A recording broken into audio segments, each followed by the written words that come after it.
खून के बदले खून, ये किसास क्या होता है जिसके तहत निमिषा को बचा पाना अब मुश्किल हो जाएगा? क्या शरिया कानून निमिषा के लिए माफी लाएगा या मुसीबत, मौत का फंदा?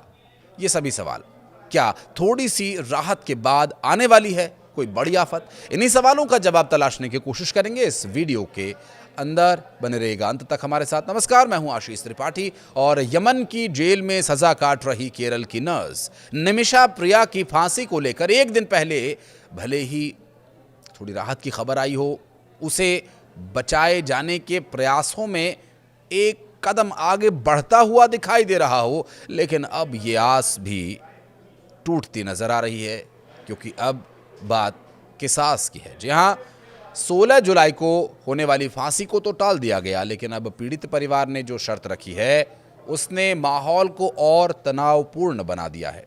दरअसल यमनी नागरिक तलाल अब्दो महदी के परिजनों ने दो टूक कह दिया कि वो अल्लाह का किसास कानून के अलावा और कुछ नहीं मानेंगे, यानी खून का बदला खून। अब सवाल ये उठता है कि क्या वाकई निमिषा को मौत की सजा से कोई माफी नहीं मिलेगी? और आखिर ये किसास कानून है क्या? इतने विवादों में है। इस्लामिक शरीयत कानून की एक मूल अवधारणा है जो ये कहती है कि अगर किसी ने जान ली है तो उसके बदले उसकी भी जान ली जा सकती है, यानी सजा होनी चाहिए वैसी जैसा अपराध था। इसे बराबरी का जवाब कहा जाता है, यानी अगर दुश्मन कोई हमला करता है तो ठीक वैसे ही ताकत और उसी तरीके से उसे जवाब दिया जाए, न ज्यादा न कम, बिल्कुल संतुलित बदला। कुरान पाक के सूरह अल बकरा में इसका जिक्र मिलता है और यह कानून सिर्फ बदला लेने का नहीं बल्कि न्याय का एक तरीका माना जाता है शरीयत के हिसाब से। लेकिन इसी के साथ एक और विकल्प भी दिया गया है, दियाह यानी ब्लड मनी, यानी पीड़ित परिवार चाहे तो माफी दे सकता है। अब इसके बदले एक निश्चित मुआवजा भी दिया जाता है सैद्धांतिक रूप से।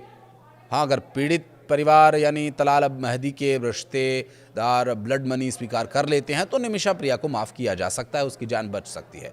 भारत से गए एक धर्मगुरु ग्रैंड मुफ्ती कंथापुरम एपी अबू बकर मुसलियार ने भी यमन के धर्मगुरुओं से बातचीत की और फिलहाल फांसी को कुछ समय के लिए टाल दिया गया है। लेकिन अब जो घटनाक्रम सामने आ रहा है वो और भी खतरनाक संकेत दे रहा है। तलाल महदी के भाई अब्दुल फत्ताह महदी ने अपनी बात में कहा कि हम सिर्फ अल्लाह का किसास कानून चाहते हैं। अब ये किसास जो निमिषा की रोक सकता है सांस, माफ़ी का सवाल नहीं उठता। उनके मुताबिक न सिर्फ उनका भाई बेरहमी से मारा गया बल्कि पिछले 7 साल से वो लगातार मानसिक रूप से भी यातनाएं झेल रहा था। भारत सरकार ने इस मामले में राजनयिक स्तर पर प्रयास किए हैं और साथ ही कई सामाजिक संस्थाएं और वकीलों की टीम भी यमन में सक्रिय है और हाल ही में ग्रैंड मुफ्ती के हस्तक्षेप से कुछ राहत जरूर मिली है। लेकिन जब पीड़ित परिवार खुद सामने आया और किसास की मांग करने लगा तो स्थिति और ज्यादा नाजुक हो गई। ये सिर्फ एक कानूनी मामला नहीं है बल्कि अब धार्मिक और भावनात्मक मुद्दा भी बन चुका है। इसमें शरिया का कानून आ चुका है। निमिषा के द्वारा किया गया कृत्य, भले ही उसके पीछे उसे अपने आप को बचाने की मंशा हो, लेकिन क्या वहां शरिया लगाया जाएगा? क्या कहता है शरिया इसके बारे में? अगर आपको पता है तो कमेंट सेक्शन में बताइएगा कि जो निमिषा के साथ वहां हुआ, उसके पार्टनर ने पार्टनरशिप के नाम पर जो उसके साथ किया, क्या ये उचित माना जाएगा शरिया में? फिलहाल फांसी को अनिश्चित काल के लिए तो टाल दिया गया है, जिसका मतलब यह कि निमिषा को कुछ समय तो मिल गया है। अब सब कुछ इसी बात पर निर्भर करता है कि तलाल के परिजन अपना मन बदलें, और बदलें तो उसे ब्लड मनी के तौर पर क्या देना होगा वो सब विषय एक अलग का विषय है। लेकिन अगर वो ब्लड मनी स्वीकार करते हैं तो निमिषा की जान बच सकती है। लेकिन अगर उनका किसास पर गरारी अड़ गई और किसास पर वो अड़िग रहे तो शायद भारत सरकार के पास भी ज़्यादा विकल्प नहीं बचेंगे, क्योंकि वहाँ हूतियों की सरकार है और हूतिये जो होते हैं वो किस तरह के होते हैं शायद आपने हमारे अब से पहले कुछ वीडियोज़ में देखा भी होगा।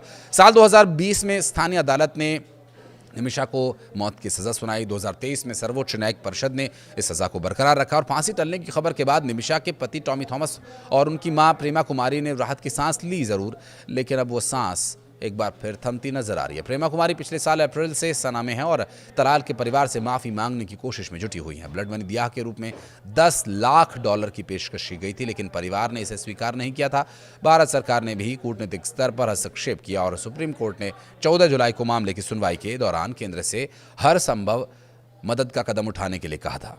अटॉर्नी जनरल ने बताया कि यमन के हूती नियंत्रित क्षेत्र में सीमित पहुंच की वजह से बातचीत मुश्किल हो गई है। फांसी टलने की वजह से अभी स्पष्ट स्थिति नहीं है कि किस वजह से टली है फांसी, लेकिन ये माना जा रहा है कि अंतर्राष्ट्रीय दबाव और तलाल परिवार से बातचीत की संभावनाओं ने इस फैसले को प्रभावित किया है। और ये घटना भारत के लिए ज़रूर राहत भरी है, लेकिन अब नई तारीख की घोषणा तक निमिषा के परिवार और समर्थकों की चिंता बनी रहेगी।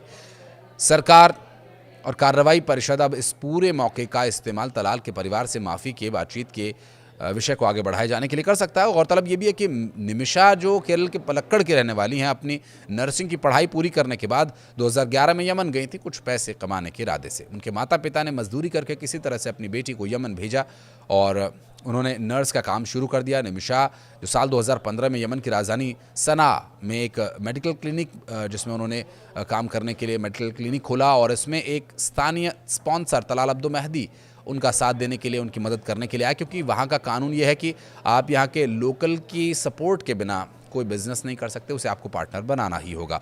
और इसे 1 साल पहले उनके पति और छोटी बेटी 2014 में आर्थिक तंगी की वजह से भारत लौट आए थे और यमन में निमिषा की ज़िंदगी धीरे धीरे धीरे धीरे जहन्नुम बनने लगी थी। यमन में उनकी ज़िंदगी भयावह हो गई थी और इसके बाद उन्होंने अपनी ज़िंदगी को अंधेरे से बचाने के लिए जो किया, उसकी सज़ा अभी वो भुगत रही हैं और उनका परिवार भी। निमिषा के वकील ने सुप्रीम कोर्ट को भी बताया कि महिला की फांसी की तारीख 16 जुलाई तय की गई है, इसलिए मामले को 10-11 जुलाई को ही सूचीबद्ध किया जाए ताकि कूटनीतिक प्रयासों के लिए समय मिल सके। हालांकि ये जो 10 जुलाई या 11 जुलाई की सुनवाई थी, सूचीबद्ध की गई थी, इसमें भी अभी तक कोई अपडेट, कोई राहत की स्थिति नहीं बन रही है। हालांकि फांसी की सज़ा ज़रूर टल गई है। कूटनीतिक प्रयासों के लिए जो समय है वो मिल गया है। हालांकि सुनवाई के बाद कोर्ट ने 14 जुलाई को इसे सूचीबद्ध किया था। फिर इस मामले में अब आगे जो सुनवाई हुई 14 तारीख को, उसमें भी कोई अपडेट ऐसा नहीं आया। ना तो परिवार ब्लड मनी के लिए माना और ना ही फांसी को आगे मुकर्रर करने के लिए कोई डेट दी गई। संवेदनशील ये मामला हो चुका है। ऐसे में निमिषा प्रिय की फांसी अब किसी तरह से रोकी जाए, उनको जो सज़ाए मौत दी जानी है उस पर भारत की भी नज़र है। विदेश मंत्रालय निमिषा की सज़ा को रोकने की या कम करने की हर संभव कोशिश भी कर रहा है और इन प्रयासों का सफल होना कब तक संभव होगा ये तो कह पाना मुश्किल है, लेकिन शरीयत के हिसाब से किसास या दिया, ये आप चुनकर बताइए अपने विवेक के अनुसार। क्या कहना चाहते हैं? कमेंट सेक्शन आपके लिए खुला हुआ है हमेशा। धन्यवाद।